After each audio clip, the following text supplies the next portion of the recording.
Coming up on DTNS, Australian intelligence accidentally scoops up data from a COVID tracing app. The New York Times and Washington Post show different paths forward for newspapers online. And Twitter wants you to judge its new checkmark verification process.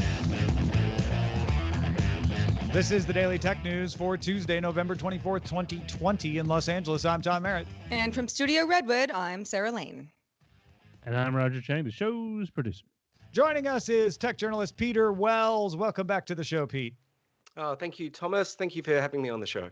Oh, it's a pleasure to have you back. We were just chatting about all kinds of things, including glasses, both smart and otherwise. If you'd like that wider conversation, get our expanded show, Good Day Internet. Become a member at patreon.com/DTNS. Let's start with a few tech things you should know. A California grand jury has indicted Apple's head of global security, Thomas Moyer, on charges that he tried to bribe Santa Clara County officials with 200 iPads in exchange for 4 concealed firearms licenses, known as CCW, for Apple employees. The charges followed a 2-year investigation.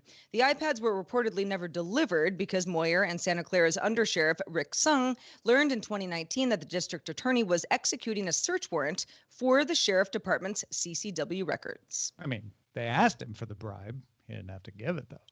Sony Interactive Entertainment CEO Jim Ryan confirmed that the PlayStation 5 is completely sold out during an interview with Russian news agency TASS. He said the supply shortage likely would have happened without COVID-19, but that launching in the middle of a pandemic was a challenge he, quote, wouldn't recommend. Ryan says due to travel and other restrictions, quote, we had to do all the manufacturing preparation by camera remotely. I mean, just imagine that for a precision device like the PlayStation 5.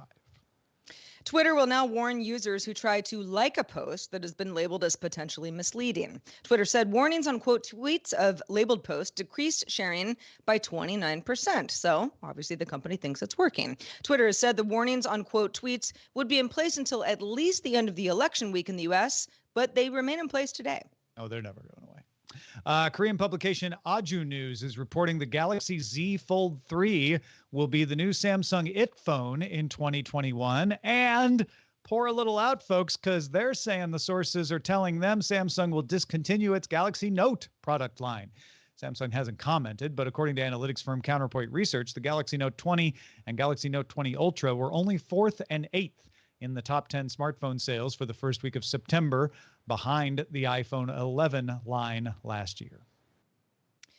Retailer Joom's JoomPay spinoff has received a Luxembourg electronic money institution license to operate in Europe. JoomPay will let Europeans send and receive money instantly for free. JoomPay will also let you send money to any email address or phone number, whether or not the recipient uses JoomPay or not, and connect to any existing debit, credit card, or bank account. JoomPay has opened a waitlist for its beta app on Android and iOS and will compete with TransferWire, PaySend, and PayPal, among others. All right, let's talk a little bit about drones and robots living together. Let's do it. Israel's Percepto makes unmanned aerial vehicles for remote work inspection and monitoring. Basically, they fly over empty work sites to collect data and look for issues. It's one of the few drone companies that makes the whole stack of software and hardware, including computer vision, navigation, analytics. It develops most of its own hardware, but it does acquire chips from NVIDIA. But Percepto is partnering up with a robot. And you might have seen it around the internet, if not in person. Percepto's Sparrow drones will integrate with Boston Dynamics Spot robots. Spot is that famous 4-legged robot that you might see frightening people in YouTube videos or maybe you, depending on where you live. In the real world, it can handle rugged terrain and recover from falls and stumbles. But for some reason, it freaks people out. The partnership will see Spot robots handle high-resolution imaging and thermal vision on the ground to see things like see things that the Sparrow drones can't see. Spot is expected to find things like hot spots on machines or electrical conductors, water and steam links around plants, and equipment with degraded performance.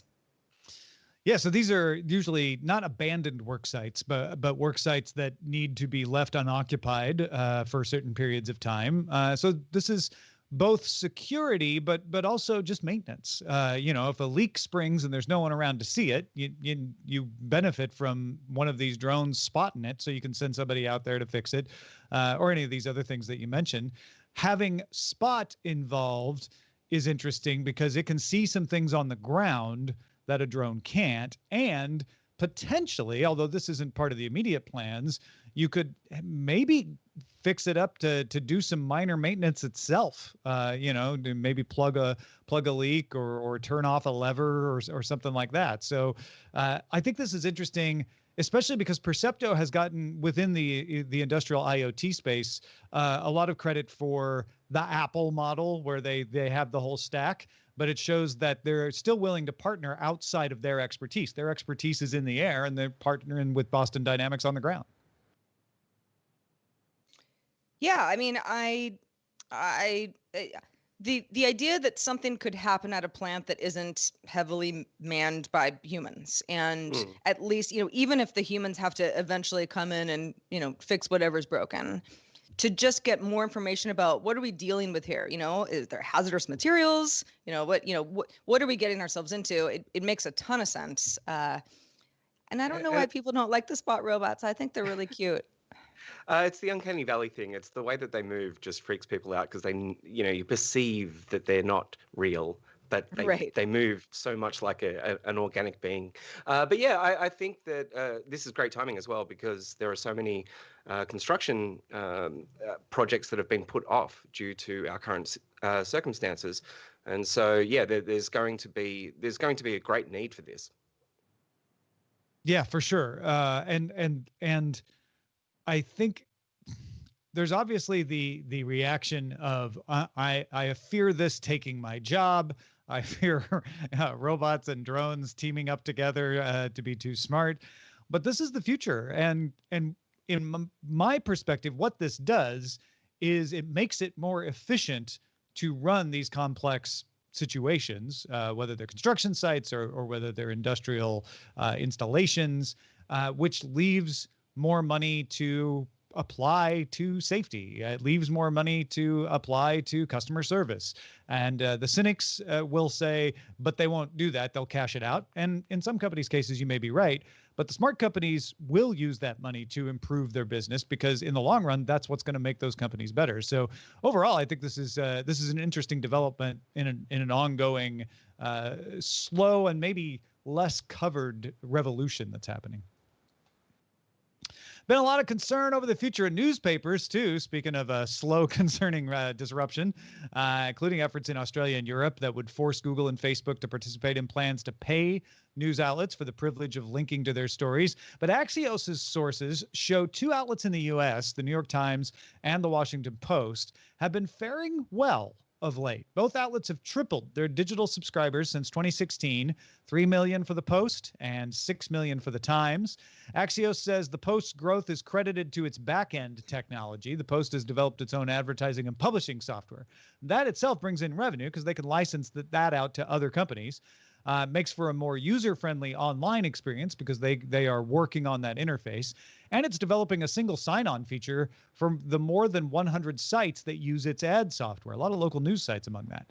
A Post engineering team is focused on paywall and metering applications, making them work better, optimizing them. That boosts signups, which it also licenses out. It also licenses out that technology. Jeff Bezos owns the Washington Post, and it shows a lot of build a platform for your own use and then make money off of it by letting other people use it. Now, the New York Times, on the other hand, is focused on brand awareness, hiring recognizable names with big followings like Kara Swisher. There's been a growth in opinion-based content because that grabs eyeballs and brings people in. It's also focusing on daily habits like cooking and crossword apps. Axios notes that research shows flashy things like hot talent or discounts to get people in the door, and functionality and breadth of content keep people. So both these companies are doing parts of that, and that explains their success. The Times is going for buzzy talent and an emphasis on editorial, while the Post seems focused on platform engineering and optimization. It's almost as if one is owned by an engineer and the other is owned by a newspaper family, which is in fact the case. Peter, you work in this industry. You're very close to the idea of hey, can newspapers survive? What do you make of this? I think Axios's I don't know, idea here is, first of all, I think that they're right, that both companies are doing an amazing job and doing much better than a lot of other newspaper companies, including my own, in terms of understanding what digital means and how to bring in people. The New York Times has focused so heavily on podcasting, for instance, which is something that they were one of the first newspapers to really stake a claim in the podcasting space. And I also think, though, that I'm actually a subscriber to both the New York Times and the Washington Post, even though I live in Australia, because the last couple of years, your politics has been quite interesting, Tom. So it's been something that I've wanted to pay attention to. Yeah. And yeah, that probably lends to some of the numbers that we're seeing. Not that you couldn't read it on paper, but in the digital world we're in, when there's a lot of news, that's, people say, all right, the subscriptions, it might be worth my money. Absolutely. Yeah, I think that's important to note, because not every newspaper outlet has benefited. So yes, you get that surge, but how do you make it work for you, essentially? Yeah, and I feel that with those two papers specifically, it was so many stories I was reading that they sourced the original story from the Washington Post and the New York Times. So at a certain point, it became it felt like, well, I may as well support the places that are actually breaking the stories rather than just the people who are re-reporting the stories. But I think this shows, I really hope that some of the papers around the world, especially in our market, we seem to be very slow at adopting new technology. And I would really love that some of my bosses would have a look at the strategies of both companies, because it really shows that newspapers don't need to be a thing of the past. Yeah, and I think it will also be interesting to see what effects these different approaches have. I don't subscribe to either one of these. I subscribe to the Wall Street Journal, but I do that because I find the content valuable, right? So I kind of like the New York Times approach here of being content, but to get people in the door, you have to have buzzy content, which pushes you towards opinion, which may push your outlet to kind of skew in a certain direction, because that's what brings in the money. Whereas the Washington Post is taking a more engineering approach, which is going to be a little more editorially independent, but it also might run out of steam if there's not this continued surge of interest, right? If it's one thing to build a great mill on the river that takes advantage of the flow, but if the river dries up, doesn't matter how good your mill is. So I think those are both interesting. I think it'll be interesting to watch both these approaches and see how they fare now. Yeah, I know that for us that we produce the show every day, there's probably more tabs open from different news outlets than perhaps the average person. But you also have all of the the big names in the newspaper industry now trying to push towards digital. They know they can't paywall you completely. Some do.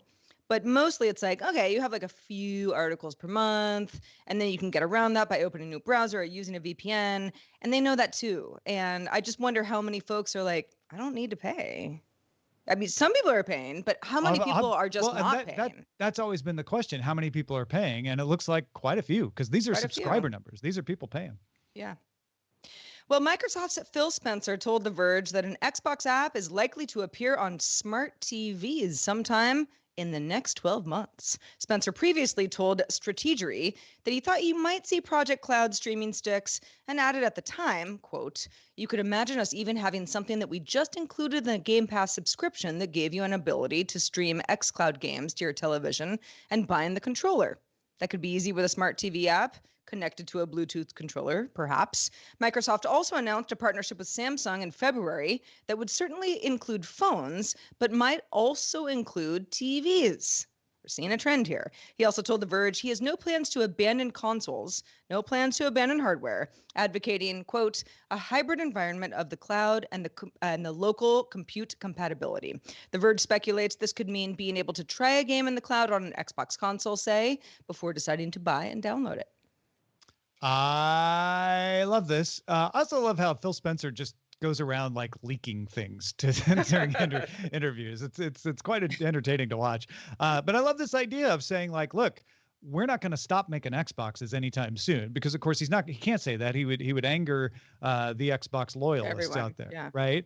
But he's also saying we could also make it so all you need to do is buy a controller and then launch an app on your smart TV and start playing Xbox games through Project xCloud. And while that may not be good enough for everyone, the fact that you can still buy a console if it's not good enough, I think it means they're like, yeah, we're taking that Azure led approach that Microsoft said, which is we'll put Microsoft Office apps on Android and iOS because what we want is people to use our cloud service. Here, Phil Spencer's saying we don't care what device they're using as long as they're using the Xbox to play some games.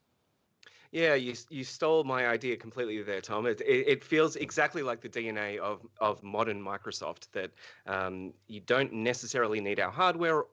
We just want you to play wherever you are. We will bring the games to you. But I can also see this being, really handy in a family setting where you might have the one great TV that the Xbox is normally plugged into, but then you've got the other TV for the kids, and if they want to play a game, they can just go in and with a controller jump on a TV and still get that experience of playing on the TV. But they don't need a second Xbox in their house, and everything that just before this new console era started, I was so. I so thought that the PlayStation 5 would dominate and the Xbox had nothing to compete with. But all of these great little ideas that they're coming up with, I really think that they've shown that software is so much part of the game, and that they're leading in a lot of ways in software and integration and play anywhere and apps, and it's just fascinating to watch. Yeah, playing to the Microsoft advantage, playing to the internal expertise, and as you say, software is the game. The game is software, literally in this case. Thanks to everybody who participates in our subreddit. You can submit stories and vote on them at dailytechnewsshow.reddit.com. A report published Monday by the Australian government's Inspector General for the Intelligence Community, that's an oversight agency of the government's intelligence agencies, their spy and eavesdropping agencies. That oversight agency says it's discovered that some intelligence agencies were, quote, incidentally collecting data from Australia's COVID-safe contact tracing app during the first 6 months after its launch. The collection happened in the course of lawful collection of other data that was allowed to be collected under the Privacy Act. Now, that collection is considered incidental because it wasn't possible to collect the data they were allowed to collect by warrant without inadvertently collecting the COVID-safe data somehow. The watchdog group said that there was no evidence that any agency decrypted, accessed, or used any COVID app data. The report said the agencies were taking active steps to ensure compliance with the law and prevent future collection, and that collected data would be deleted as soon as practicable. Now, the COVID-safe app uses Bluetooth to log proximity, not location data, so this wasn't going to have your GPS coordinates in it. But the app did require a user to upload some personal info, like name, age, postal code, and phone number. This is the oversight working because they caught it and they're looking into it. But, Peter, you're someone in Australia that this directly affects. How does this make you feel? Well, I think that it's great that the headlines here have been as sensible as they are, because you could easily have made this COVID safe is lying about the privacy that they promised us all, because I mean that was one of the big things when COVID safe was launched. There was a lot of kind of pushback by the community, and because of that, they really took a slow launch and made sure that they had all of their privacy concerns addressed by people like Troy Hunt. Even they got in like experts outside to look over the code and say, would you trust this on your phone? And the majority of people said yes. Look, they're doing everything they can possible. So what it sounds like, we don't have the full picture here, but what it sounds like is that there was a warrant already in place on someone that. And because of that, they were tracking everything that phone was doing. And in the case of that, they happened to pick up some of this data. It sounds like, because they're saying it only happened in the first 6 months, I don't know the timing there, whether that means that they realized that they were doing that and now they're no longer doing that. The thing is, COVID Safe, no one I know is still using COVID Safe, unfortunately, because the Australian government chose not to use the Google Apple framework, and iPhones basically don't work with COVID Safe. And there's a market share of about 60% of iPhone in this country, and so that became common knowledge pretty early on that this app doesn't really work, and so unfortunately people don't use it anymore. So I mean, I think a contact tracing app that worked would be fantastic in our current situation, but unfortunately that's not the case. Either way, I think that this is, like you said, it's the system working as it should. It's picking up the issue and hopefully addressing it. Yeah, I mean, my guess is probably they were monitoring someone with a warrant for 6 months, and then the warrant ended, and then the oversight committee found this, and that just a guess though. Don't really know. Well, Twitter announced it's relaunching its verification process with new guidelines. The new system will roll out in early 2021, but the company is asking its users for feedback on a draft of those guidelines. The proposal would make government accounts, companies, brands, nonprofits, news media accounts, entertainment accounts, sports activists, organizers, and other influential individuals eligible for verification, the blue check mark, as it's known, although it's not always blue, depending on how you're accessing Twitter. Most of these accounts are verified by being confirmed on the site of a verified organization like a company or a sports team website. Different kinds of media coverage can also make an account eligible. The criteria for anyone else, which would put you in the category of activist, organizer, and other influential individual, is as follows. Consistent and rule-abiding use of Twitter for 6 months prior to applying for verification and meeting one requirement for activity and one for notability. Activity requirements involve creating a popular hashtag or being in the top percentile of active accounts. I can hear you chuckling, Pete. Notability can be from Google Trends, a Wikipedia page, news coverage, or reference from an advocacy organization. Verification can be removed if a user changes their display name or bio to mislead people about their identity or for repeat violation of Twitter's terms of service. You can take a survey for the policy by December 8th if you're really interested in being verified, if you haven't been already, or tweet your thoughts with the hashtag verification feedback. After receiving and considering feedback, Twitter will finalize the policy on December 17th. I am now chuckling myself. Twitter also says it plans to offer more ways to identify yourself, such as new account types and labels. And the reason that I'm chuckling is not because they're not, clearly the company is taking this seriously after sort of just abandoning the entire process for some time, but I just don't know who cares that much. Activists, apparently. Does it strike anyone that this seems so tailored towards activists? Yeah. I mean, listen, if I was like, hey, listen, this is my whole thing. Twitter's my platform. I want people to take me seriously, and that verification is going to help me be taken more seriously than I would be otherwise. Sure, you'd be like, hey, Twitter, wake up, help me out here. I'm a legitimate person, or I at least think I am. But I kind of forgot about it, quite honestly. Yeah, look, I think this is almost embarrassing. That's why I was kind of giggling away. It seems to be missing the issue here of what verification should be on Twitter, which is I would love to just see open up verification for everyone. Just make it so that if you've given, say a legitimate phone number, then you are verified as a user rather than a bot or anything like that. I think the idea of having this kind of caste system where some people get the blue ticks because they're more important. I'll tell you how I got my blue tick. And by the way, my friends all call me a blue tick tosser for having it. They always think it's hilarious. But the reason I got my blue tick was I showed up to a Twitter launch one day in Sydney, and they just gave them out to everyone who was in the room. And I guess technically that meant we were important if we were in the room, but we weren't really. There were some losers in that room, including myself. And, the whole system is just so silly. I think they've backed themselves into a corner somehow by letting the check mark become a status symbol. Because I think you're right. I think they could do a fairly simple verification procedure that just said, hey, you want to prove who you are? Do this. Granted, that maybe that's too much scale with the size of Twitter's audience to do now. I don't know. Maybe that's part of the problem. And maybe they just need prioritization to say, like, well, we need to go to the most famous accounts first. But the fact is, people do see the check mark as a notability item. And I think Twitter has decided that, well, we can't change that. So we need to adapt our policy to it. But hey, y'all asked for transparency. So here you go. Let's talk about vinyl records, shall we? What? It's been a minute. All right. Vinyl superior audio fidelity. Vinyl nerds will certainly say that. Archival longevity compared to things like CDs or tape or MP3s.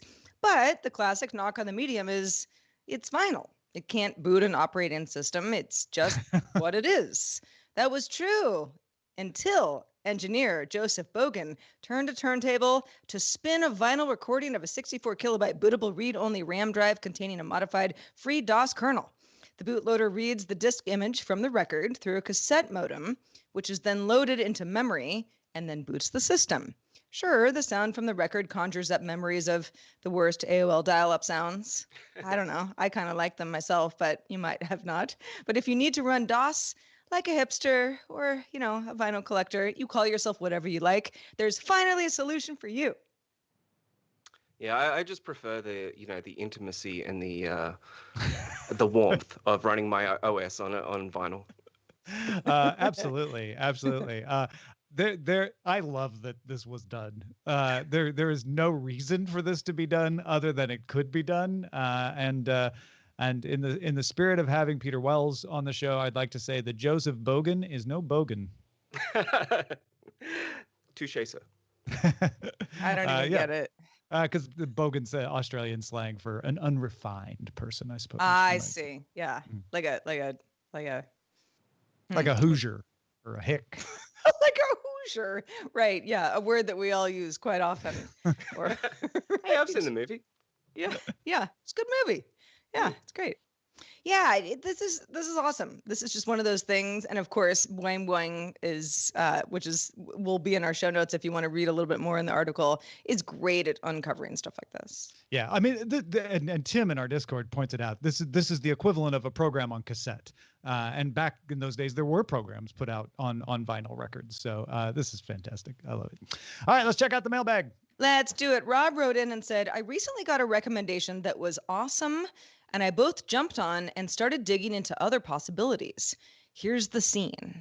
There's an echo beside my bed. The alarm is set to play my local NPR station every morning, but I set the volume low to 2 because I only occasionally actually get up at that time. Later in the morning, I turn up the volume for my morning routine. Amazon's assistant offered, out of the blue, and I was taken aback, to set the volume to that low level every morning so I don't get traumatized by Steve Inskeep at high volume at 5 a.m. for that first round. I couldn't say yes fast enough. Rob says, turns out they're turning up possibilities. Get it? And I'm sure the accuracy is hit and miss early on, but I hadn't seen it coming, and that's very clever of them. I wonder if I can tell it to do this. I know. Because I have an issue with this as well. Eileen, when she cooks, plays Spotify, but it's too loud. And so she turns it down. But then when I go to listen to my flash briefing of the BBC News in the morning, it then is too low and I have to turn it back up. But she doesn't cook all the time. So we don't do it. It doesn't happen often enough for it to catch on. I bet I can. I bet I can just tell it like, hey, can you do this? My problem is that I listen. So I've got my flash briefing set up to play NPR and then the BBC. And it's all sort of part of my, first I hear the weather, my lights go on, and then I get some news. The BBC is extremely low volume. So I start with something where I'm like, down, volume down. And then I'm like, I'm struggling to hear the BBC stuff. Right. But that's all in one thing. So that's probably a separate issue altogether. But Rob, this is interesting. I love it when my assistant, who happens to be Amazon most of the time at this point, is like, hey, do you want me to keep doing this? I'm usually like, yeah, I do. Thank you for asking. Also, Yeah, I think we discovered if there's anyone working at BBC podcasting out there, your flash briefing needs to be louder. Turn the volume up, please. I want to hear your stuff. I ain't throwing stones because we've had the same problem on Daily Tech Headlines. Yeah, no, it's good content. I just want to hear you. Well, if you've got feedback for us, we want to hear you as well. Feedback at dailytechnewsshow.com is where to send those emails. We also want to shout out our patrons at our master and grandmaster levels, including Scott Hepburn, Dale McCahey, and Ali Sanjabi. Also, big thanks to Peter Wells. Peter, it's so nice to have you on the show. And where can folks keep up with your work? Follow me on Twitter. It's Peter Wells over there. And I am silly enough to have also started a Daily Tech News show at thehelpdesk.com.au.